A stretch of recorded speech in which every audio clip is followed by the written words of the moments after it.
पिल्लई का ये महत्वपूर्ण लेख इस बात पर गहराई से प्रकाश डालता है कि आजादी के इतने दशकों बाद भी आज के युवाओं की उम्मीदें, उनके डर और उनके सपने आखिरकार क्या हैं। इसकी शुरुआत 1967 की एक पुरानी डॉक्यूमेंट्री के उस वाक़े से होती है जिसमें उस दौर के 20 साल के युवाओं से उनके भविष्य को लेकर सवाल पूछे गए थे। आज दशकों बाद भी तस्वीर कमोवेश वैसी ही नजर आती है। एक तरफ बेहतर कल की उम्मीद है तो दूसरी तरफ भविष्य को लेकर गहरी अनिश्चितता और सिस्टम को लेकर सवाल हैं। सफलता की परिभाषा केवल जीडीपी और आंकड़े नहीं, केवल बैलेंस शीट, कॉर्पोरेट नौकरियां और जीडीपी ही किसी देश की असली सफलता का पैमाना नहीं हो सकते।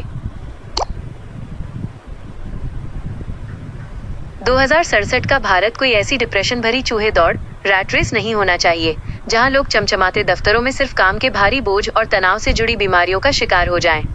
जीवन का मतलब केवल जिंदा रहना या अस्तित्व बचाना नहीं है, बल्कि खुशी, जिज्ञासा, आजादी और सपनों के साथ एक पूर्ण जीवन जीना है। युवाओं की बढ़ती आबादी और सक्रिय हिस्सेदारी, आज की जेन जेड और मिलेनियल्स पीढ़ी, जो मिलकर देश की लगभग 80 करोड़ की आबादी का विशाल हिस्सा बनाती है, उन्हें कल के भारत के निर्माण में सक्रिय रूप से शामिल होने का पूरा अधिकार है।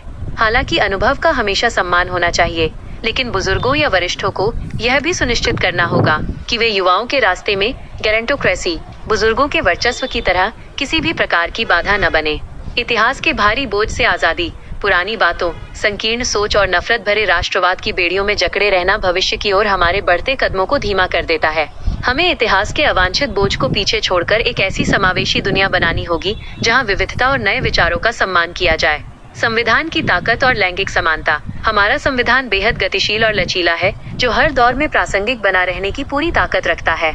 एक आदर्श देश वो कभी नहीं हो सकता जहां कुछ वर्ग खुद को श्रेष्ठ माने और बाकी लोग हाशिए पर चले जाएं। यह मुल्क केवल पुरुषों का नहीं हो सकता जबकि महिलाएं संघर्ष करती रहें, और न ही ये देश धर्म की अंतहीन लड़ाइयों में उलझा होना चाहिए। कुल मिलाकर आने वाली पीढ़ी के लिए एक बेहतर भारत गढ़ने का अर्थ है सही और व्यावहारिक फैसले लेना, वर्तमान की लड़ाइयां पूरी मजबूती से लड़ना और आने वाले कल के लिए एक गरिमापूर्ण भविष्य की मजबूत नींव रखना।